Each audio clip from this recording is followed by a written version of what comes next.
नमस्कार, नॉकिंगन्यूज.com में आपका स्वागत है। मैं हूं गिरिजेश वशिष्ठ। मैंने बताया था आपको कि डोनाल्ड ट्रंप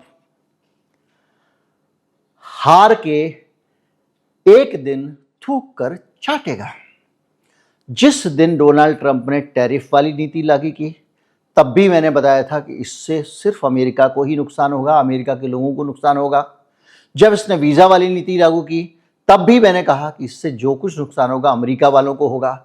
दुनिया के बाकी देश जिन पे टैरिफ लग रहा है वो सब विकल्प ढूंढने लग जाएंगे और उनको दुनिया में दूसरे ग्राहक मिल जाएंगे, तो अमेरिका के सामने भी वो माल पहुंचाने में शर्तें लगने लग जाएंगे।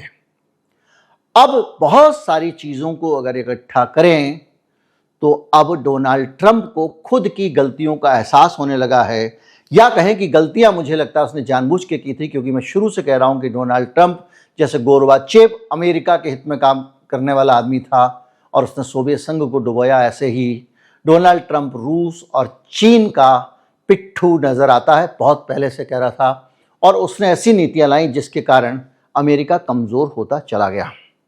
मैंने आपको बताया कि किस तरह से फेड के चेयरमैन ने, बाकी लोगों ने अलग अलग चीजें भी डिस्कस कर लेंगे, दोबारा बताया, और हर तरफ से ये नतीजे आ रहे थे कि महंगाई बढ़ जाएगी, जीडीपी गिर जाएगी, मैन्युफैक्चरिंग सेक्टर गिर जाएगा, सब कुछ हो जाएगा। अब क्या हो रहा है? अब ट्रंप बाबू यू टर्न मार रहे हैं। वही नोटबंदी जैसी सनक। जब किसी को भी अंधाधुंध सफलता मिलती है तो वो अत्याचार पे और विनाश पे उतारू हो जाता है। हमने आपको शेख हसीना का केस बताया था, हमने आपको जेलेंस्की का केस बताया। ये लोग ऐसी बाढ़ हैं जो खेत को ही खा रहे हैं। जब अंधाधुंध ताकत मिल जाती है चुनाव से और दूसरी तरफ से, तो लोग उसको दुरुपयोग करते हैं और देश को ही नष्ट करने लगते हैं। उनके नज़दीक के लोग लूटपाट में लग जाते हैं। कल और परसों के वीडियो में बहुत तफसील से इस बात को समझाया गया है। किसी को नोटिफिकेशन ना आया हो तो खोल के देख सकते हैं। अब जब ये सब हो गया और मामला सिर के ऊपर पहुंच गया, तो डोनाल्ड ट्रंप को अब अपने कदम वापस खींचने पड़ रहे हैं। किस किस चीज पे बताऊं? 200 चीजों के ऊपर डोनाल्ड ट्रंप ने अपने टैरिफ हटा लिए हैं, क्योंकि अमेरिका में त्राहिमाम मच गया था। जब हमने आपको पहले बताया था कि त्राहिमाम मच रहा है, इस आदमी को कदम वापस लेना पड़ेगा। जब लगाया था टैरिफ, याद कीजिए, तब कहा था। और अब ये हुआ है कि 200 चीज़ों से टैरिफ हटाए गए हैं, जिसमें कॉफ़ी है, जिसमें बीफ है, बहुत सारी चीज़ें। बीफ भारत से भी जाता है। तो वो सारी चीज़ों के ऊपर से टैरिफ हटाने से उनको लगता है कि अमेरिका में अब हम थोड़ी सी महंगाई से लोगों को राहत दे पाएंगे तो पब्लिक पीटेगी नहीं। न्यूयॉर्क में ममदानी ने जिस तरह से चुनाव लड़ा और जिसके सामने डोनाल्ड ट्रंप को हार माननी पड़ी सारी ताकत लगाने के बाद, तो डोनाल्ड ट्रंप ने सोचा कि अब ये हो रहा है खतरनाक, जनता हमारे खिलाफ हो रही है, मुझे कोई पूछ नहीं रहा है। तो इन्होंने तुरंत अब एक ममदानी के लिए सॉफ्ट बयान जारी किया और कहा है कि वो जोहरान ममदानी से मिलना चाहेंगे। अब तक जिस आदमी को कह रहे थे टैक्स बंद कर दूंगा, ये कर दूंगा, वो कर दूंगा, अब ट्रंप को समझ में आया कि ये आदमी जनता की नब्ज जानता है और अब लोग मेरे खिलाफ हो रहे हैं। तो जब उखड़ते हुए पांव दिखे, तो पहले तो उसने टैरिफ कम किया, कॉफ़ी वगैरह पे किया, बहुत सारे देशों से टैरिफ हटाया। और आप अच्छी तरह से जानते हैं कि ये जो टैरिफ है ये हटना ही है, क्योंकि सुप्रीम कोर्ट से बस फैसला आने की देर है। ये टैरिफ अवैध हो जाएगा। सरकार ने जो पैसा इकट्ठा किया हुआ है उस पैसे को लौटाना पड़ेगा। लेकिन कुछ लोग डोनाल्ड ट्रंप को खुश करने में लगे हैं। आप कल्पना कर लीजिए क्यों करने में लगे होंगे और वो कौन सी चीजें होंगी। वो आप अगर जेलेंस्की वाला वीडियो देख लें या शेख हसीना वाला वीडियो देख लें कि किस तरह से अरबों रुपए इन्होंने अपने ही देश को लूट के विदेशों को पहुंचाए।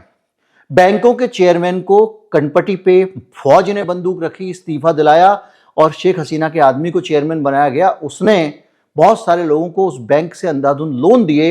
उन लोन के पैसों से कोई कारोबार किए बगैर उनको सीधे विदेशों में भेज दिया गया, जिससे बहुत सारी प्रॉपर्टियां वगैरह खरीदी गई। जेलेंस्की के यहाँ पे हर चीज में कमीशन चलता था और कमीशन का पैसा सीधे जेलेंस्की के पुराने बिजनेस पार्टनर और उसका दोस्त, जो उसका एकदम सगा था, उसके पास पहुंचता था और वो उस पैसे को बाहर भेजा करता था। जाहिर बात है, ये मुझे लगता है कि वो जेलेंस्की के ब्याह पे भेजता था, हालांकि ऐसा कोई प्रमाण नहीं मिला है। तो उसी तर्ज पे दुनिया में हमारे जैसे देश के लोग भी मुझे नहीं पता भ्रष्टाचार है कि नहीं, लेकिन वो अमेरिका से डरते हैं। जब टैरिफ हटने वाला है तो पिछले दिनों उन्होंने हथियार का सौदा किया, अब उन्होंने एलपीजी का सौदा कर लिया। भारत अपनी जरूरत की 10% एलपीजी अमेरिका से खरीदेगा। और यह तब हो रहा है जब डर के मारे डोनाल्ड ट्रंप खुद ही टैरिफ हटा रहा है दुनिया से। तब आप भारत के ऊपर एक ऐसा लायबिलिटी ला रहे हो, अमेरिका की एलपीजी क्या ईरान से सस्ती होगी? नहीं होगी। लेकिन भाई सरकार बचानी है, राज बचाना है, क्योंकि जितना भी राजकाज है आपका वो कितना बचेगा उसके बाद बचेगा नहीं बचेगा कोई नहीं जानता। लेकिन नतीजा ये हुआ कि ट्रंप को बहुत सारी चीज़ों में समझौता करना पड़ा। अर्जेंटीना, इक्वेडोर, ग्वाटेमाला और एल सल्वाडोर के कुछ आयात जिसमें केले, कॉफ़ी वगैरह शामिल हैं, उन पर टैरिफ हटा दिया गया। जापान की कारों पर टैरिफ 27.5% से 15% कम कर दिया गया। इसी तरह से अलग अलग जगहों पर वो राहत दे रहा है, कॉस्ट ऑफ लिविंग रिलीफ की बात कर रहा है। और भारत के साथ में अब कहा जा रहा है कि बातचीत हो गई, समझौता हो गया। समझौता जो भी होगा उसमें हम नुकसान ही उठाएंगे, क्योंकि टैरिफ तो पूरी तरह हटने वाले थे। हम जितना भी स्वीकार करेंगे इंपोर्ट वगैरह अमेरिका से, वो सब हमारे ऊपर बोझ होगा। भारत का ट्रेड बैलेंस लगातार गड़बड़ा रहा है और उस खराब ट्रेड बैलेंस के बीच में आप अमेरिका से आयात का एक रायता और मोल ले रहे हो, यानी और ज्यादा सामान आप इंपोर्ट करोगे। ये दशा है।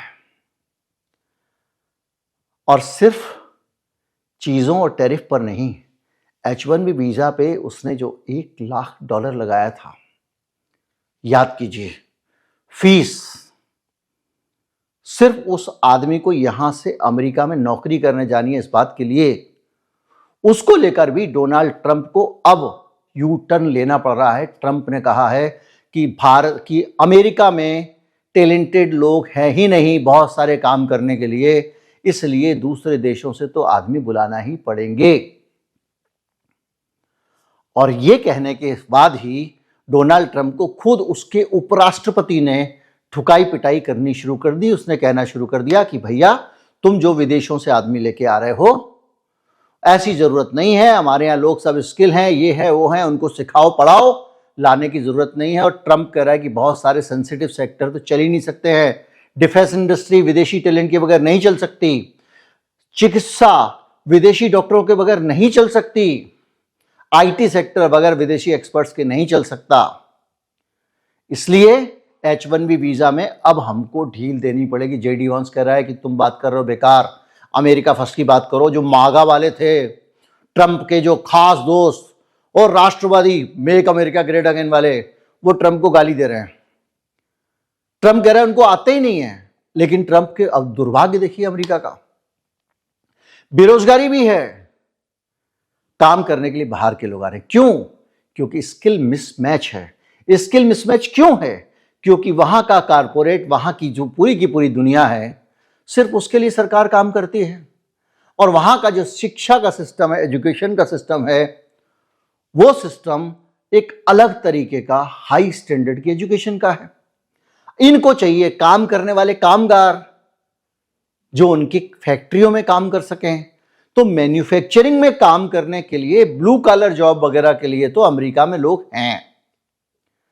क्यों? वहां पे अफ्रीकन अमेरिकन जो हैं, जो श्याम वर्ण के लोग हैं, वो लोग मेहनत मजदूरी कर लेते हैं, तो उसके लिए तो आदमी है। लेकिन जो व्हाइट कॉलर जॉब हैं, उसको करने के लिए वो पढ़े लिखे नहीं हैं। कैसे? मान लीजिए कि आपको धोबी का काम बहुत अच्छा आता है, मुझे चाहिए माली। तो अमेरिका को जिस जिस तरह के आदमी चाहिए उस तरह के आदमी वहां पर नहीं है, तो वहां पर बेरोजगारी है। इन्होंने ये समझा कि बेरोजगारी दूर करने के लिए हम बाहर के लोगों को बंद करेंगे तो इनको अपने आप काम मिल जाएगा। तो ऐसे मूर्खतापूर्ण फैसले फिर कर लिए। हवा हवाई। जिस आदमी ने पूरी जिंदगी जा जा के अलग अलग टापुओं पे अय्याशियां की हो, ऐसे आरोप लग रहे हैं भाई, बना देंगे वीडियो पूरा उस पर, वैसे तो आपको कई बार बना के बता चुके हैं हम। उस आदमी के अचानक उसने साम दाम दंड भेद से सत्ता हथिया ली और अब वो सोच रहा है कि वो जो करेगा वैसे देश चलना चाहिए। तो इसके साथ साथ लगातार डोनाल्ड ट्रंप को एजुकेशन के फ्रंट पे भी भयंकर नुकसान उठाना पड़ रहा है और नौकरी वाले फ्रंट पे भी। और इसके कारण जो पूरा नुकसान अमेरिका का हुआ है वो जान लीजिए। अमेरिका में महंगाई बढ़ गई है, लोगों की जेबें खाली हैं। टैरिफ ने महंगाई को 4% के स्तर पे पहुंचा दिया है। इंपोर्ट ड्यूटी 15.4% हो गई है 2.5% से। इसका मतलब यह हुआ है कि ये 15% कॉस्ट सीधी की सीधी पब्लिक पे ट्रांसफर हो रही है। तो जो 60% दाब बढ़े हैं वहां पे, वो इसी के कारण बढ़े हैं। 1.6% तक जीडीपी ग्रोथ धीमी हो गई है। फेडरल रिजर्व के न्यूयॉर्क चीफ जॉन विलियम्स ने कहा है कि टैरिफ महंगाई बढ़ाने का काम कर रहा है। कोर इन्फ्लेशन भी 3.1% पहुंच गया है। और फेड का मतलब है वहां का आरबीआई, उसके चेयरमैन जेरोम पावेल ने कहा है कि good part of inflation is coming from tariffs. और ये बात भी मैं हमेशा से कह रहा हूं कि ये लोग ब्याज से महंगाई को कंट्रोल करने की कोशिश कर रहे हैं, लेकिन महंगाई सिर्फ ब्याज से नहीं, सरकारी नीतियों से भी प्रभावित होती है। और ये भारत पे भी लागू होता है। जब तक सरकारी नीतियां महंगाई बढ़ाने वाली होंगी, ब्याज कम और ज्यादा करने से असर पड़ने वाला नहीं है। वहां उद्योगपतियों के फायदे के लिए वो ब्याज नहीं, मुनाफे बढ़ाने पे लगे हुए हैं। तो रुपए की कीमत जो है वो किसी भी हालत में कितनी भी बढ़ा दो, बाजार में उपलब्धता बनी रहेगी और कभी कभी उपलब्धता कम हो जाएगी। तो ये सारे फैक्टर महंगाई को प्रभावित करते हैं। उपलब्धता कम होगी तो महंगाई बढ़ेगी। 55% लोग बोझ टैरिफ का सीधे अमेरिका की जनता पर पड़ा है, गोल्डमैन सैक्स की रिपोर्ट है। गृहस्थी का सामान, ऑटो पार्ट, कपड़े, इलेक्ट्रॉनिक्स सब महंगे हो गए हैं। कांग्रेसनल बजट ऑफिस सीबीओ ने चेतावनी दी है कि महंगाई और मंदी दोनों का खतरा खड़ा हो गया है। कांग्रेसनल बजट ऑफिस मतलब वहां की संसद का जो बजट बनाने, वित्त विभाग समझ लो आप, वित्त मंत्रालय, वो कह रहा है महंगाई और मंदी दोनों का खतरा इकट्ठा हो गया है। और 2025-26 में अतिरिक्त महंगाई 0.5% के आसपास पैदा होने वाली है, 0.4%। और बाकायदा इन सारी चीजों ने मिला के उसको एक जबरदस्त खतरे में धकेल दिया है। आने वाला समय अमेरिका के लिए अंधकारमय दिखाई दे रहा है, मैं बार बार आपको कह रहा हूं। और इसी वजह से पूरी दुनिया के जो देश हैं वो अपने पास सोना इकट्ठा कर रहे हैं, क्योंकि डॉलर के भरोसे ज़्यादा हैं और डॉलर की दुर्गति होने वाली है। दुर्गति के और बहुत सारे कारण भी हैं। निक्सन ने पहले एक नियम बनाया, पहले सोना गिरवी रख के नोट छापे जाते थे, फिर अपने घर में ही नोट छापे जा रहे हैं, तो पर्ची के बराबर हो गए। तो अमेरिका की जब तक दादागिरी चल रही है तब तक पर्ची चलेगी। जैसे मोहल्ले का एक बहुत बड़ा गुंडा है, उसने लिख के दे दिया पर्ची पे 2 बोतल दारू, और वो पर्ची जाके ठेके पे दोगे तो चल जाएगी। जिस दिन दादागिरी खत्म होगी उस दिन ठेके पे दारू नहीं मिलेगी पर्ची से। तब क्या होगा? वो दुकान वाला, ठेके वाला कह रहा है अभी तो मेरे पास पर्चियां, ये पर्चियां किसी का पहुंचा के मैं पैसे ले लेता हूं, फिर ये तो कागज हो जाएंगे, इसलिए मैं क्या करूं, मैं नोट रखूंगा अपने पास। वैसे ही दुनिया कह रही है असली नोट तो सोना है।